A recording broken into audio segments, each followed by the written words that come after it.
नमस्कार, आप देख रहे हैं प्राइम टीवी और मैं हूं आपके साथ नंदिनी यादव। बिहार की राजधानी पटना में मिशन 2024 के लिए सभी विपक्षी दल एकजुट हो रहे हैं। बिहार के मुख्यमंत्री नीतीश कुमार आखिरकार सभी को एक मंच पर लाने के लिए कामयाब हुए, लेकिन बैठक के एक दिन पहले ही विपक्षी एकता को झटका लगा है। रालोद के राष्ट्रीय अध्यक्ष जयंत चौधरी इस बैठक में शामिल नहीं हो पाएंगे। इसकी जानकारी खुद जयंत चौधरी ने एक पत्र के माध्यम से नीतीश कुमार को दे दी। जयंत ने इसके पीछे कारण पूर्व निर्धारित पारिवारिक कार्यक्रम को बताया है। जयंत ने सीएम नीतीश को इस बैठक की सफलता के लिए अपने संदेश के जरिए शुभकामनाएं दी। वहीं जयंत के बैठक में शामिल नहीं होने की खबर फैलते ही अखिलेश साथ चल रही खटपट पर भी तेज चर्चा होने लगी है। 23 जून यानी कल बिहार की राजधानी पटना में एक अहम बैठक विपक्षी दलों की होने वाली है। उसके पहले ही आज जयंत चौधरी का लिखा एक पत्र जो है वो मीडिया में आता है, जिसमें उन्होंने नीतीश कुमार को ये बताया कि अपने पूर्व निर्धारित कार्यक्रमों की वजह से विपक्षी दलों की इस बैठक में वो शामिल नहीं हो पाएंगे। लोकसभा चुनाव के पहले सियासत ने एक नया रुख मोड़ लिया है और इस मुद्दे पर बातचीत करने के लिए हमारे साथ राष्ट्रीय लोकदल के प्रदेश प्रवक्ता सुरेंद्र नाथ त्रिवेदी जी हमारे साथ हैं। बहुत बहुत स्वागत है आपका सुरेंद्र नाथ जी। धन्यवाद। जिस तरीके से ये बातें चल रही थी कि सपा, रालोद, ये तमाम ऐसी पार्टियां जो है बिहार में होने वाले जो बैठक है विपक्षी दल उसमें शामिल होने वाले हैं, लेकिन ठीक एक दिन पहले एक पत्र लिखा जाता है जयंत चौधरी जी के द्वारा। उसके बाद ये बताया जाता है कि अपने पहले से निर्धारित कार्यक्रमों की वजह से वो बैठक में शामिल नहीं हो पाएंगे। हमारे नेता माननीय चौधरी जयंत सिंह जी एक सप्ताह पहले ही विदेश यात्रा पर जा चुके हैं और ये कार्यक्रम 23 जून वाला बाद में निर्धारित हुआ है। वो कार्यक्रम पहले से तय था।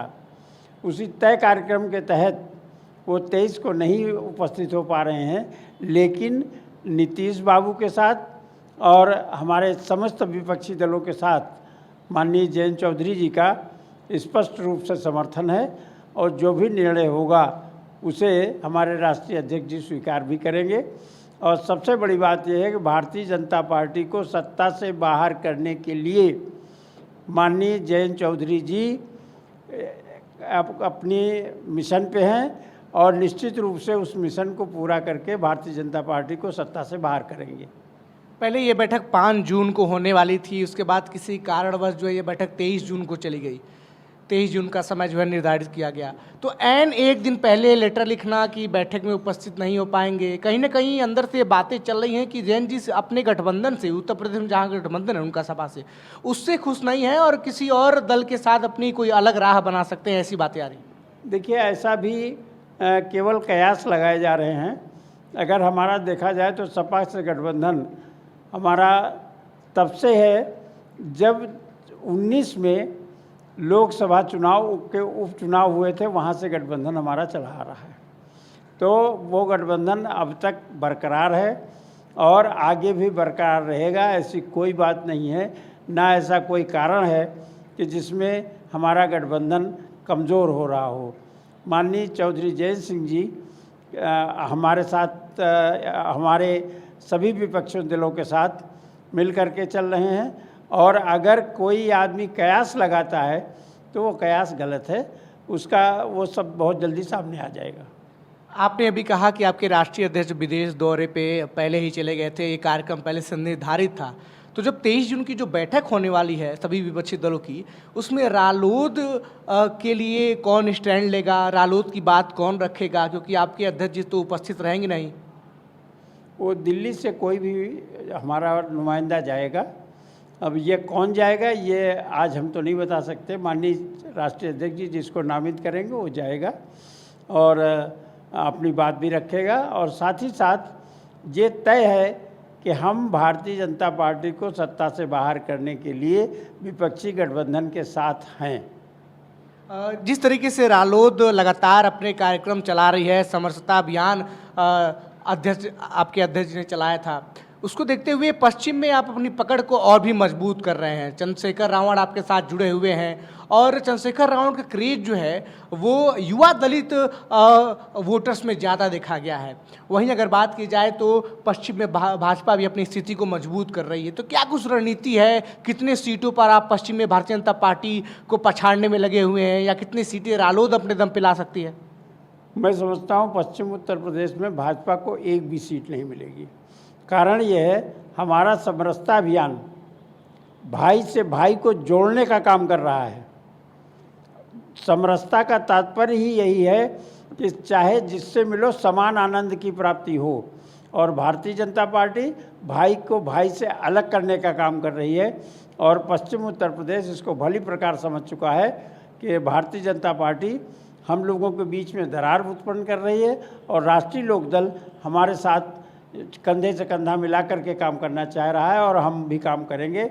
ये ऐसी जनता का वहाँ का विश्वास है और जनता ने निश्चय कर लिया है कि भारतीय जनता पार्टी को पश्चिम उत्तर प्रदेश में एक भी सीट नहीं दी जाएगी। एक आखिरी सवाल आपसे लेना चाहूँगा कि जिस तरीके से सभी पार्टियाँ मिशन 2024 में जुटी हुई हैं, तमाम राजनीतिक समीकरण साधे जा रहे हैं, तैयारियां की जा रही हैं, लेकिन अगर गठबंधन से अलग हटके देखें तो राष्ट्रीय लोकदल की पहचान जो है काफ़ी पुरानी है। इस पार्टी के मुखिया को, संस्थापक को किसानों का मसीहा कहा जाता था। किसानों की बात लगातार आप उठाते रहते हैं।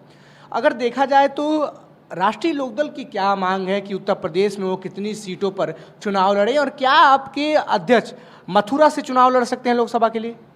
देखिए, ये सब बातें जब सारी पार्टियों के लोग बैठेंगे तय करेंगे कि कौन किस सीट पर और कहाँ से चुनाव लड़ेगा, किसको कहाँ पर जन समर्थन ज़्यादा मिलेगा, इसकी गणना आपस में बैठ करके की जाएगी। आपके कोई अंदरूनी समीकरण तो होगा, कोई सर्वे किया होगा आपने कि यहाँ आपकी पार्टी की स्थिति काफ़ी मजबूत है? हम पश्चिम उत्तर प्रदेश में भी मजबूत हैं और हमारे पूर्वांचल में भी 2-3 सीटें ऐसी हैं जिन पर हम मजबूती रखते हैं। हम इसके साथ साथ हम ये भी कहना चाहते हैं कि निश्चित रूप से जो इस गठबंधन के साथ नहीं आएगा, गठबंधन में नहीं रहेगा, वो भारतीय जनता पार्टी को ही परोक्ष रूप से मदद करेगा और निश्चित रूप से वो भारतीय जनता पार्टी की बी टीम कही जाएगी।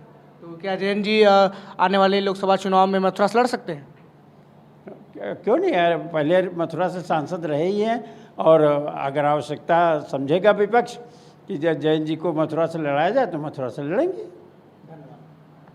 तो ये थे हमारे साथ राष्ट्रीय लोकदल के प्रदेश प्रवक्ता सुरेंद्र नाथ त्रिवेदी जी। साफ तौर पे कहा है कि रालोद जो बैठक होने वाली है पटना में, उस बैठक में सभी पार्टियों के साथ है। यद्यपि उनके नेता अपने किसी पूर्व निर्धारित कार्यक्रम की वजह से इस बैठक में सम्मिलित नहीं हो पा रहे हैं, लेकिन रालोद का कोई बड़ा पदाधिकारी इस बैठक में शामिल होगा और जो भी इस बैठक में शामिल नहीं होगा वो भारतीय जनता पार्टी की बी टीम कही जाएगी। कैमरा पर्सन विजय के साथ मैं विवेक शाही, प्राइम टीवी, लखनऊ। तो अभी आप सुन रहे थे राष्ट्रीय लोकदल के प्रदेश प्रवक्ता को, जिन्होंने कहा कि निर्धारित कार्यक्रम के तहत रालोद के प्रमुख जयंत चौधरी महागठबंधन में शामिल नहीं हो पाएंगे। देश दुनिया की तमाम खबरों के लिए देखते रहिए प्राइम टीवी।